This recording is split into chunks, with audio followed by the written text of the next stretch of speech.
I'm Nina Collins. Hi, I'm here from Revel. Revel is a social platform for women over 40, as you know. And we're here today. This is our weekly podcast interview. And this week I'm in conversation with Charlotte Japp from Circle, which is spelled Cirkel. Circle was founded in 2018 with the mission to empower longer careers during kind of the longer lifespan, as I understand it. And we titled this session, Intergenerational Mentorship, how to make it happen, because I have doubts about it and I'm curious. I'm really interested to know kind of what motivated you to create this. So before we get started, I just want to say to the audience, this is recorded for our podcast, Raging Gracefully. It's also a webinar. So we have members attending, which is great. And hello, Sky Bergman, who wrote in from San Luis Obispo. Welcome to you and to everyone else who's listening. I very much welcome questions in the chat. And also, if people want to raise their hand and ask questions and speak, that's totally welcome. Just know that you're being recorded and that this will be released as part of our podcast, which goes out every Friday. So, and we'll talk for, a little more than half an hour or so and just try and get a handle on intergenerational mentorship. So, Charlotte, how old are you? I'm 31. Okay, so you're nice and young. I'm 52. 31 is an awesome age. I kind of remember it. So I know a little bit about you because we've met in person before, and I remember you said you were partly inspired to start this because you were starting out your career and your friends were all kind of looking for mentors, and then you were watching your parents and your parents' friends who were being kind of maybe forced to retire or kind of shuffled out or forced to start secondary careers, and you saw a gap. So can you tell me a little bit more about that? Like, what did you study in college? What were you planning on doing with your career? How did this come about? Yeah, definitely. So I graduated from Georgetown in 2013, and that transition was actually really important because I felt lucky that I had parents. I grew up in New York on the Upper West Side, and I had parents here that I could just come back and live with them and figure out a career, a job. My dad was a really big influence because he worked in advertising for the first, oh my gosh, like 20 or so years of his career. And he loved it so much. And I sort of grew up with this attention to commercials, brands doing interesting things. And I think at that sort of time, the 20 teens, a lot of brands were doing like interesting collaborations, like H&M was always doing these interesting collaborations with other fashion brands. And it was a really interesting time to see what a brand can do and create when partnering with another entity. So the work seemed exciting from your perspective. Yeah, the work seemed exciting. And I had, I looked up to my dad. He was a big influence in how I saw the world. So I was kind of always thinking maybe that's advertising is a way to go. But I'm also someone who, especially at that time, was just such a culture freak. Like my mom works in the art world. So I grew up going to museums, loved design. She's like a design specialist from the 20th century. So just loved furniture and architecture and music. And, I went to a lot of concerts. Your parents sound awesome. I'm jealous. They are. Yours sound cool too. Where did you go to high school? Chapin on the Upper East. Okay. Yeah. So I just crossed over.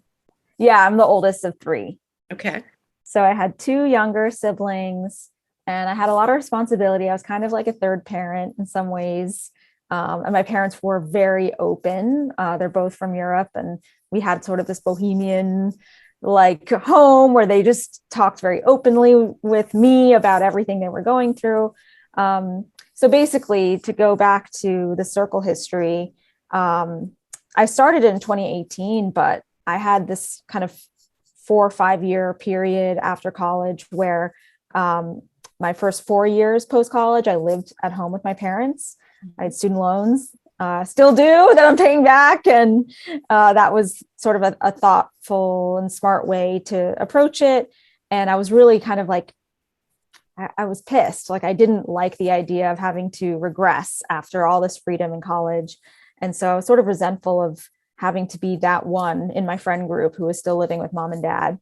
But basically, that was a really important moment, which I didn't even notice at the time. But I was transitioning into my first job at Vice Media in Brooklyn.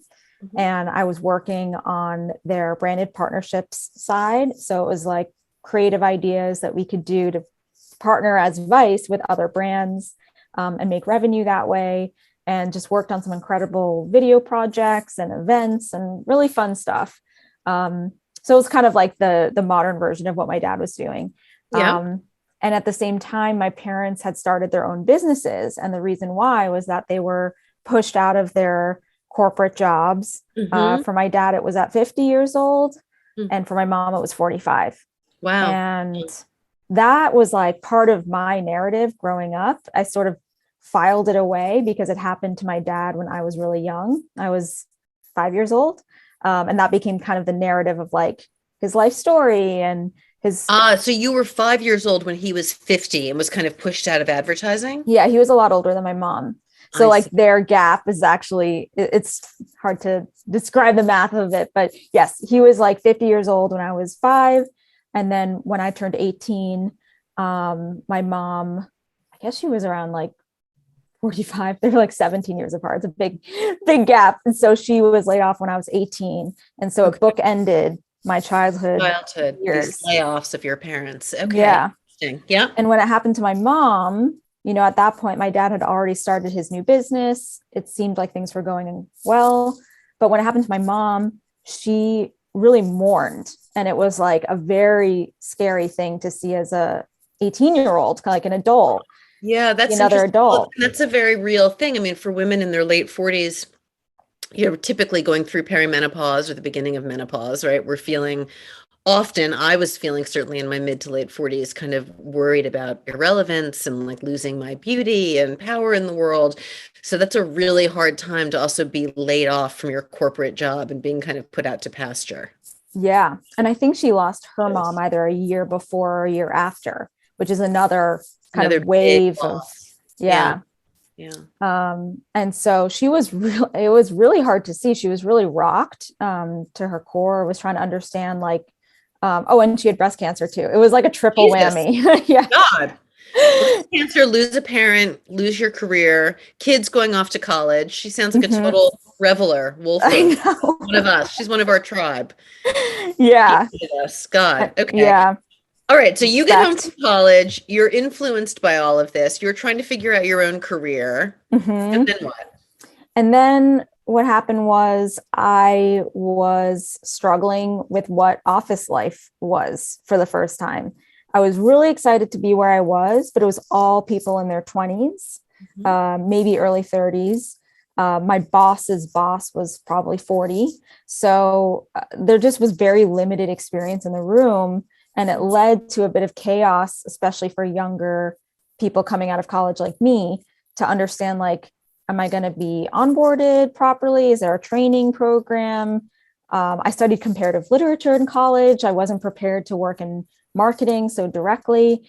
Mhm. Um, so I really struggled with like kind of the gray area, dealing with other colleagues, standing up for myself, asking for a raise, advocating for Mhm. myself to my boss, these Mhm. things that you're just not taught when you're in school. Yeah. And it was such a godsend that I had my parents, because I would come to them, at dinner conversation, Right. and You were living with them. So you could go home. yeah, How do I deal with X? How do I deal with Y? and they really were my secret weapon, my coaches behind the scenes. They helped me write emails, they helped me script out like what I would say to my boss. Like it was really game changing. And on the flip side, they were also dealing with the transition of one career to another, especially my mom, who was freshly starting a new business. What was her? Um, I'm curious about your mom since she's kind of one of us. So, what had her career been and what did she switch to? yeah, so she had her 3 kids and then started her career afterwards. Okay. She was basically done having kids at 32, I think. Mhm. Crazy, because that's basically my age and I do not have children. Um, and she worked at Sotheby's as an intern, Mhm. the auction house. And so she grew through the company, really climbed the ladder over the course of 12 plus years. And so she was in the 20th century art and design department. doing, furniture, and then Got kind it. of And was learning. that's where she got laid off from. And then Yeah. what did she transition to? And she became an art advisor. Got it. Interesting. Okay. So So she started her own business as an art advisor. Good for her. yeah, and she had a client list. She had all the experience.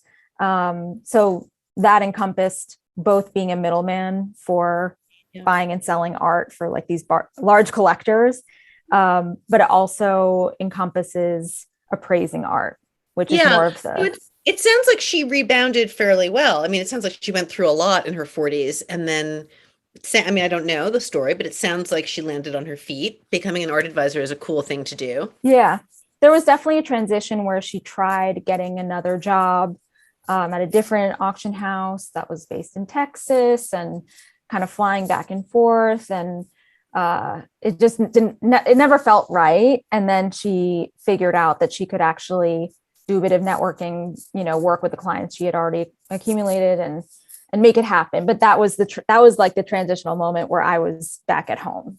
So it's interesting though, from what you're describing, right? I mean, this all sounds pretty normal, and most 28-year-olds or however old you were wouldn't think, "Oh, I'm going to start a company that's going to help intergenerational friendship." Like most people would probably consider like proceed to have a marketing career, or I mean, Mm-hmm. you basically quit your job at Vice and said, "This is what I'm starting." So I went, it was like my last year of Vice. I'd been there for 5 years, and I started, I don't know what the actual spark, but I just started thinking a lot about my parents, about what we had kind of done in helping each other, how I worked with other young people who didn't have access to what I had, and were kind of like treating a mentor as if it was the best new accessory, like where do I get one of those? And I just felt like, we hear about mentorship all the time, but we don't talk about the reverse mentoring aspect, and how much, when my parents, who probably, well, my mom, she's going to work a long time, and she needs to stay updated too. So I was just mulling on that for probably a year. I also listened to this podcast episode that was talking about the labor shortage in 2016. There was a lot of like things happening, especially with Trump's election and all that stuff. So when I got a new job, I went from Vice to Live Nation. It was funny because like that transitional moment was really liberating. And I decided that I know how to put on a great event because that's what I do for work. So why don't I use that skill to the purpose of bringing people together across generations Mhm. and see what happens? Like it was just an experiment. I had a Okay. feeling people would like it. Uh-huh. So that's where the first event happened. It was literally like at the beginning of my time at Live Nation. Maybe I And was 2 months in. you called it Circle? How did you Yeah. put that name? Cirkel. So circle means circle in Scandinavian languages. Mhm. And I was influenced by like, the design movements. Like Mm. Scandinavia has incredible design. They actually have a really great way of treating their people. There's a lot of news about Mm. how Yeah. they are very smart. They have more age inclusive policies, Yeah. and like multi-generational housing and things like that. So I was actually in Sweden when like the idea came together. I was with some girlfriends, and it just like eureka moment, putting all these pieces That's together. really nice. That's beautiful. So Circle. Okay. So Yeah. inspired by Scandinavian design and by kind of a more humane approach to aging and kind of Yeah. And a European, more like more connected. reciprocal, yeah, Yeah, connected. reciprocal. And so what was the first event and how did you pose this to the world? How did you get people to come? Was it mostly your parents' friends and your friends? Was it kind of was your idea because I want to understand a little bit about what your business idea is. So the idea is Mm-hmm. that people sign up for Circle and they get matched, right? So it's for people from 20 to 70 plus Mm-hmm. and say I wanted to join Circle. So I'm 52 and say I was thinking about starting a new career and I want advice. Maybe I want to become a decorator. I don't know. And I want to understand that world. Is your idea like come to us and we'll pair you with someone in their 20s or 30s and you can both learn from each other? Are our interests aligned? Is that how it works? Yes. So it depends. It's very, I would say, relatively white glove in that when you sign on through the website, there's a short application.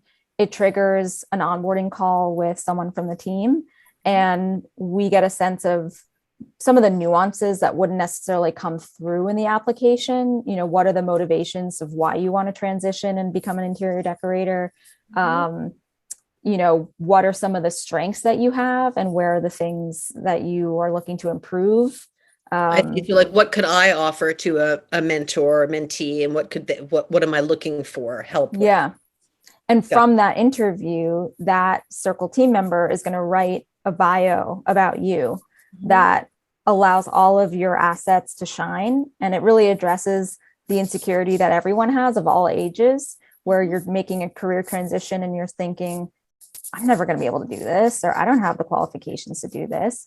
And I think that's a really important part. It just brings everyone to the same level, where people think, oh, well, I'm too old to do something at a startup, or someone younger is like, I really want to transition to finance, but how could I ever break through? It just helps people feel like they're all on an even plane and can share. So Yeah. that and it's funny because our subscription is for everyone. It's not like only young people pay, only older people pay. Everyone's giving and everyone's getting. So essentially you become part of this club, this circle club. And how much does membership cost? So it is, for our premium tier, which is like the original circle, it's $55 a month or $330 a year. And then we just introduced a light model, which is a little bit more flexible. Basically, you don't get a one-on-one every month, but you get invited to our members only events. And a lot of people will pair off maybe afterwards and, do the networking a bit on their own. And that is $150 a year, and what is it? 15 a month.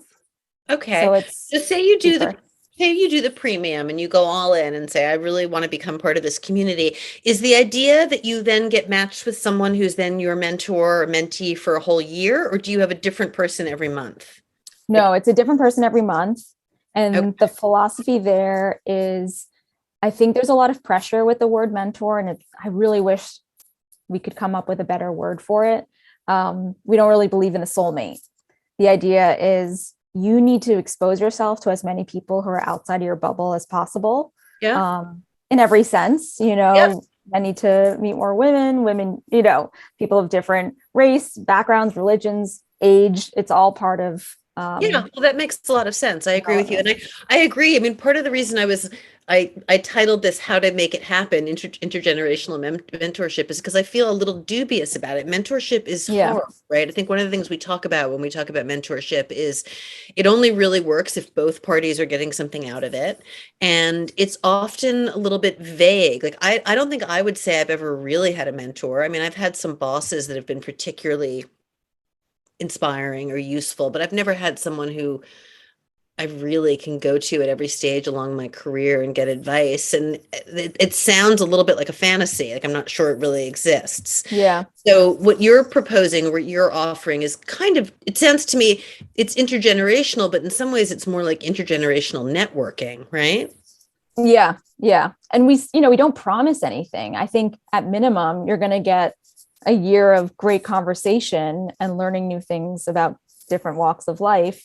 At maximum, maybe you decide to continue staying in touch with all of them, or three of them, or five, whatever it is.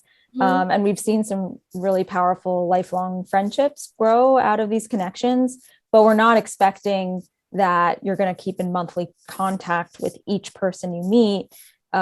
It's just not realistic. And sometimes it's just good for a great learning session and sharing a Right. story. So kind of like informational interviews almost. How big is your network? How big is your database or your mailing list? Yeah. So then the mailing list is almost at 4,000. And then the actual sort of paying members is about 150. So it's a Mhm. pretty intimate little group. And I'll say it's a very diverse group in terms of professional background, interests, but we put so much work into how the connection is made. So when you get your intro on the first of the month, it'll have each person's bio, that's custom written for them, and then a section on why we made the match, where we actually lay out what the exchange is suggested to be. You don't have to do it. Interesting. So it's almost got aspects of a not a dating app exactly, but Matchmaking. you are custom matchmaking people to people you hope will be interesting to them in there, and it's very specific about work, right? So it's very much kind of about professional advancement in whatever way you're looking for, right? This Yeah. is what's supposed to help you with your career explicitly, Hmm. not not romantic interest or not, someone to go to a gallery with. Not like at Revel, right? We're trying to foster friendship and learning and connection, but we're not overtly about professional networking. And Circle is overtly about professional networking. Yeah. It's trying to address, the workplace ageism that prevents um, people, especially women, from being able to make their income, what they need. And it really scares me how we just need to keep working longer later in life while we're also being denied opportunities Yeah. and ways to make money. And that's not right, especially when we know we're living longer. Right, absolutely. So tell me the demographics of your community. Does it tend to be more women or more men? And I'd love to hear a little bit about what you're seeing with women our age, like women in their 50s, 60s, 70s. Like another thing that I feel is kind of, if not a myth, and certainly more challenging than people make it sound, is, reinvention is super hard. It's not like you can suddenly be like, I want to do X and just do it. So I'm curious what you're seeing in terms of reinvention and, if Yeah. there are trends or. So definitely in the beginning of the process, we just said it's a professional community. Anyone for any reason looking to meet any goal is welcome. But then there was definitely a trend of career transition, which that was not really part of the initial thinking. It just came to the surface. So almost everyone who joins is making some sort of transition. It can be as simple as I work at a company and I want to get a promotion. How do I get there? Or it could be as extreme as I am transitioning from one industry or one type of work into something else that I have never worked in before. And for women over 40, what I'm seeing a lot of is the transition from corporate full-time role to Mhm. some sort of self-employment. Yeah. And that can be freelance, consulting, starting a business, a startup. And it's funny because that is what happened to my parents, right? I Yeah, should have. well, that is, and often, I mean, I have 3 daughters, and I always tell them, if you have the temperament to work for yourself, because that is ultimately, I think, the lifestyle that's going to make the most sense, and that women often get forced into anyway. So Right. better to Yeah. get used to it from the get-go and be good at it. Yeah. Um, can you give me an example of a success story and also a failure as running this business? Like what's Mm, really worked and what's really not worked? that's a good question. One of the favorite stories I like to tell is between two women, Leslie and Kate, and they were matched the first month that we were live, September 2019. And basically, Leslie at the time was 69 years old. She had 40 years of experience as a therapist and specialized in women and body image. She was at that point where she was ready to be more of a thought leader. Like she's done the work, she has her clients, she's kind of pulling back, and she wants to be more of a public face and brain for the discussion around mental health and women's body image. So that meant she wanted, ideally a website and a blog and different outlets to get speaking gigs, as she was kind of ready to pass on the wisdom. And so we matched her with Kate, who was 29 at the time. So there was a 40-year difference. Kate was working at a newspaper in New York, was doing brand strategy, and it was really just kind of sucking her dry. She just felt like she lost the purpose and the meaning of what she was doing, wanted something that was a bit deeper, and was kind of curious about mental health. So we matched them up, and it was like back when we were pre-COVID and we were matching people for in-person coffees and having a drink. So they met up and I think they gave themselves like an hour, and they both had dinner plans afterwards that they were like, had to run to. And they ended up canceling their dinner plans and sitting for 2 more hours. Oh my And God. it was just like the conversation was flowing and there were so many points of connection, and they're still friends now. So now we're like over 2 years later. And through this sort of special friendship and professional connection, they helped each other in really meaningful ways. So Kate was a brand strategist, and she helped Leslie with building her personal brand, Hmm. Hmm. making a little website for her, allowing her to have like that online presence as now a thought leader. Hmm. And that site's still live. It's been working. She's gotten even some interesting opportunities for Leslie to speak at other kind of mental health startups as an expert. And then on the Kate side, she decided to become a therapist herself. She was so inspired. Oh, wow. And Leslie ended up being a guide for the application process. And she's studying right now at NYU Silver School of Social Work. Oh, that's wonderful. That's really great. That's really great. Yeah. Very satisfying for you. Yeah. And so there was a very clear overlap, which was mental health and thinking about women. Um, but then there were these very clear compliments that were so apt for sharing. And so that's really what we're looking for. Where is the compliment? It's interesting. I'm thinking about all the challenges. Well, first of all, I forgot to get an answer to that one question. Is it mostly women or is it equally men and women that you have or more women? It's more women that Okay. have come. I think we're probably 60-40.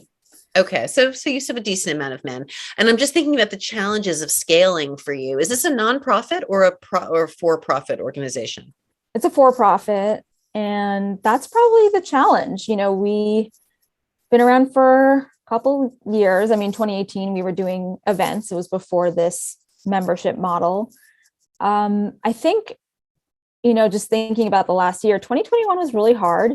We had a Yeah. lot of success in 2020. I think the beginning of the pandemic, there was a lot of energy for people to connect online. Right. Um, Now and everyone's a little exhausted from. yeah, I could feel it. Like people are just not as stoked for those virtual connections. And we did think about, how are we going to scale something that's a really special experience? Because for early 2021, we went out, looking for venture capital, investment, and didn't end up getting anything, honestly. Mhm. And I've sort of reframed Circle as something that's really, we have a great community.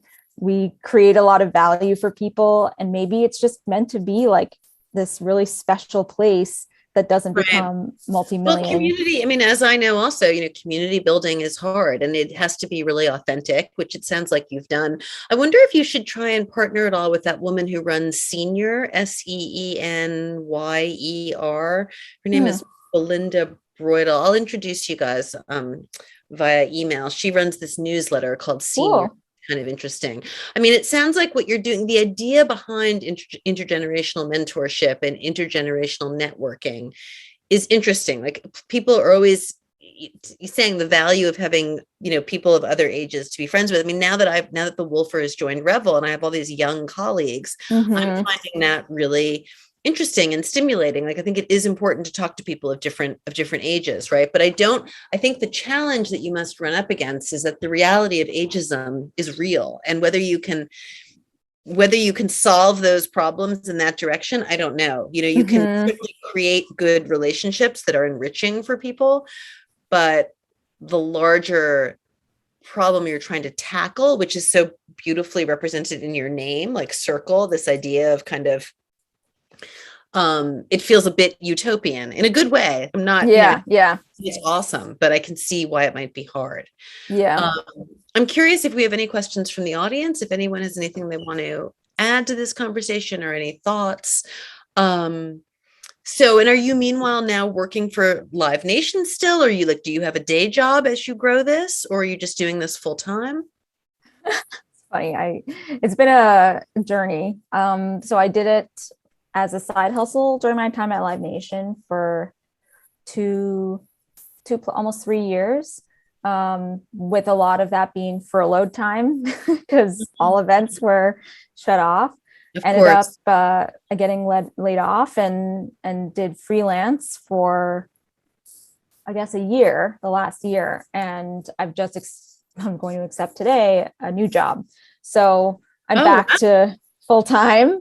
Back to a corporate job. Congratulations. Yeah, thanks. It's an interesting, I didn't think, speaking of starting your own business, I loved it so much.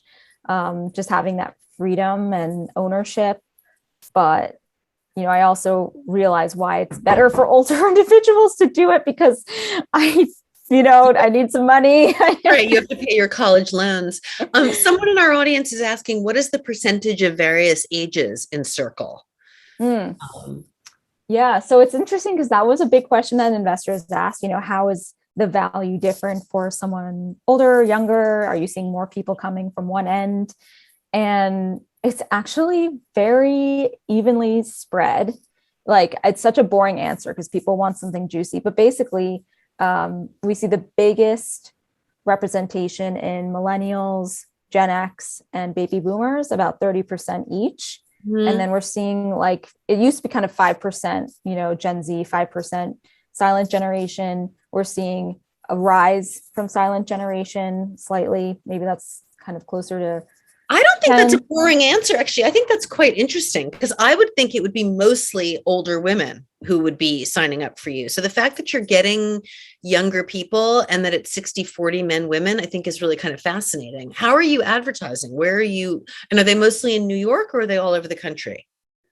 So I would say the biggest groups are in New York, San Francisco, LA, but we're all across the country. And a lot of people I've figured and found that when you aren't part of a big city, you actually are that much hungrier for meaningful community. So we're seeing some rural dwellers join.